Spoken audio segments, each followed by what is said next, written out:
வணக்கம். பொள்ளாச்சி டுடே செய்தி தொகுப்பு. வால்பாறையில் பள்ளிக்கு ஆசிரியர்கள் வராததால் மாணவர்கள் அவதி. கோவை மாவட்டம் வால்பாறை அடுத்த காஞ்சிமலை எஸ்டேட் பகுதியில் அரசு உதவி பெறும் துவக்கப்பள்ளி இயங்கி வருகிறது. இந்நிலையில் அப்பள்ளியின் தலைமை ஆசிரியர் 10 நாட்களாக மருத்துவ விடுப்பு எடுத்துக்கொண்டு சென்றுவிட்ட காரணத்தினால் தொடக்க கல்வி அலுவலர் மற்றும் எஸ்டேட் நிர்வாகத்திற்கும் தெரிவிக்கப்பட்ட நிலையில் அதற்கு மாற்று ஆசிரியர் நியமனம் செய்வதாக கூறிய தொடக்க கல்வி அலுவலர் தெரிவிக்காத காரணத்தினால் இன்று அப்பள்ளியில் ஆசிரியர்களே வரவில்லை. இதனால் அங்கு பயின்று வரும் போலோ மேகரா, சத்தியன், மதுஸ்ரீ ஆகிய 3 குழந்தைகள் எப்போதும் போல் பள்ளிக்கு வந்துள்ளனர். பள்ளி துவங்கியதும் ஆசிரியர்கள் வராததால் 3 குழந்தைகளும் தங்களுடைய எழுத்து வேலைகளை செய்துள்ளனர். மேலும் அப்பள்ளி தேயிலை காட்டிற்குள் தனிப்பட்ட பகுதியில் ஆள் நடமாட்டம் இல்லாத இடத்தில் அமைந்திருப்பதால் அதனை சுற்றி வனவிலங்குகள் அதிக அளவில் சுற்றித் திரிகிறது. இந்நிலையில் இன்று அப்பகுதியில் சத்துணவு அமைப்பாளர் மட்டுமே பணிக்கு வந்திருந்தனர். ஆசிரியர்கள் வராததால் அங்குள்ள பெற்றோர்கள் சம்பந்தப்பட்ட ஆசிரியர் மீதும் தொடக்க கல்வி அலுவலர் மீதும் நடவடிக்கை எடுக்க வேண்டும் என தமிழக அரசுக்கு அப்பகுதி மக்கள் கோரிக்கை வைக்கின்றனர். கீழமை நீதிமன்றங்களில் இ-ஃபைலிங் முறையை நடைமுறைப்படுத்துவதை கண்டித்து பொள்ளாச்சியில் நீதிமன்ற பணிகளை புறக்கணித்து வழக்கறிஞர்கள் போராட்டத்தில் ஈடுபட்டனர். உச்சநீதிமன்ற அறிவுறுத்தலின்படி கீழமை நீதிமன்றங்களில் வழக்குகளை பதிவு செய்ய இ-ஃபைலிங் எனப்படும் மின்தாக்கல் முறையை நடைமுறைப்படுத்தப்படுகிறது.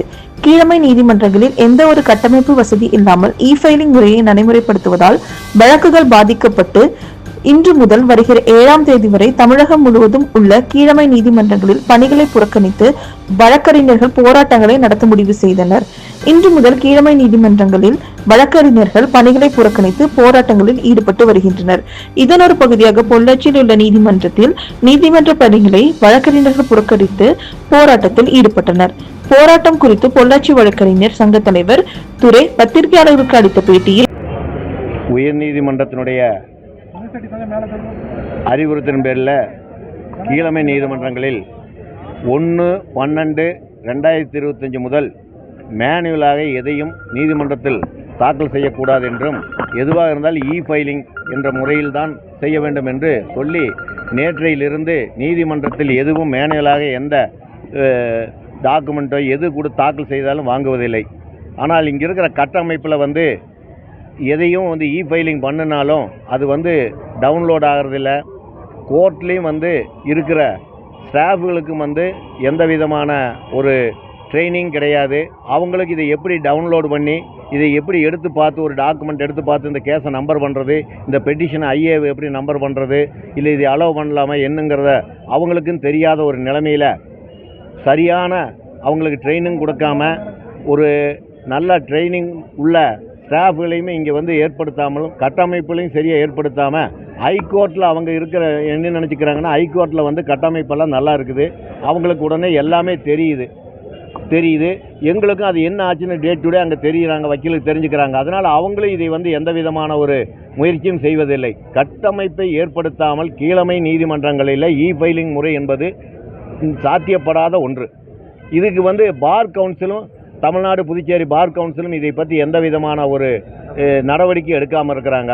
அவங்க கண்டிப்பாக இதில் ஒரு நடவடிக்கை எடுத்து ஒரு சுமூகமான தீர்வை காண வேண்டும்.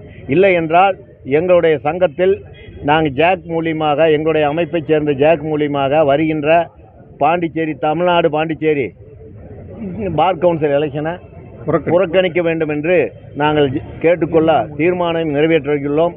அதே மாதிரி கீழமை நீதிமன்றங்களையும் கட்டமைப்பை ஏற்படுத்தாமல் இந்த இ-ஃபைலிங் முறையை நிறுத்தி வைக்க வேண்டும் என்றும் தீர்மானம் நிறைவேற்றப்பட்டுள்ளது. அதனால நாங்கள் இன்னையிலிருந்து பாய்காட் நீதிமன்ற பணியிலிருந்து விலகி இருக்கிறோம்.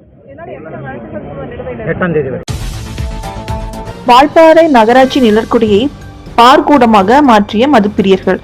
கோவை மாவட்டம் வால்பாறை பகுதியில் உள்ள நகராட்சிக்கு சொந்தமான அனைத்து நிழற்குடைகளிலும் மதுப்பிரியர்கள் பாராக செயல்பட்டு கொண்டுள்ளது. இந்நிலையில் நடுமலை எஸ்டேட் பகுதியில் உள்ள பயணிகள் நிழற்குடையில் விதவிதமான பிராண்டுகளில் மது பாட்டில்கள் வைக்கப்பட்டிருந்தது. இதனால் அப்பகுதியில் உள்ள மாணவ மாணவிகள் மற்றும் பொதுமக்கள் நிழற்குடையில் நின்று பேருந்தில் பயணம் செய்ய மிகவும் அச்சப்படுகின்றனர்.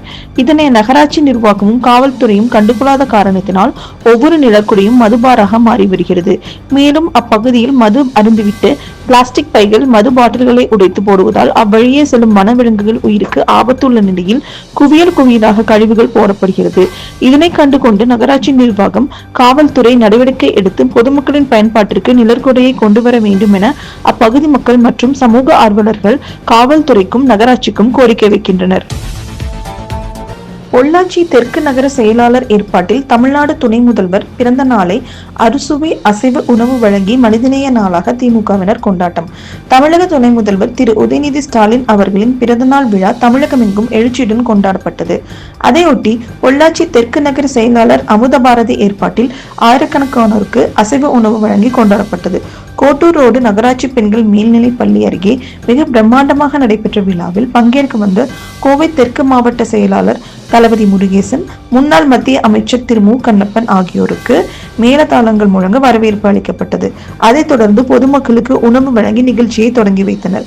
விழாவில் மாநில தகவல் தொழில்நுட்ப இணை செயலாளர் மருத்துவர் மகேந்திரன், தூய்மை நல வாரிய தலைவர் திரு திப்பம்பட்டி ஆறுசாமி, துணைத் தலைவர் கனிமொழி, கழக சட்ட திருத்த குழு உறுப்பினர் தென்றல் செல்வராஜ், நகரமன்ற தலைவர் ஷியாமலா நவநீத கிருஷ்ணன், பொள்ளாச்சி வடக்கு நகர கழக செயலாளர் நவநீத கிருஷ்ணன், நகரமன்ற துணைத் தலைவர் கௌதமன், உறுப்பினர்கள் நாச்சிமுத்து, மாணிக்கராஜ், பாத்திமா அக்பர், பெருமாள் உள்ளிட்ட மாவட்ட இளைஞர் அணி துணை அமைப்பாளர் மணிமாறன், முன்னாள் மாவட்ட இளைஞர் அணி துணை அமைப்பாளர் KV ஆறுமுகம், அன்னை கஸ்தூரிபாய் வீதி லோகநாதன், ஜோதி நகர் இன்ஜினியர் பிரபு உட்பட ஏராளமான திமுக நிர்வாகிகள் கலந்து கொண்டனர்.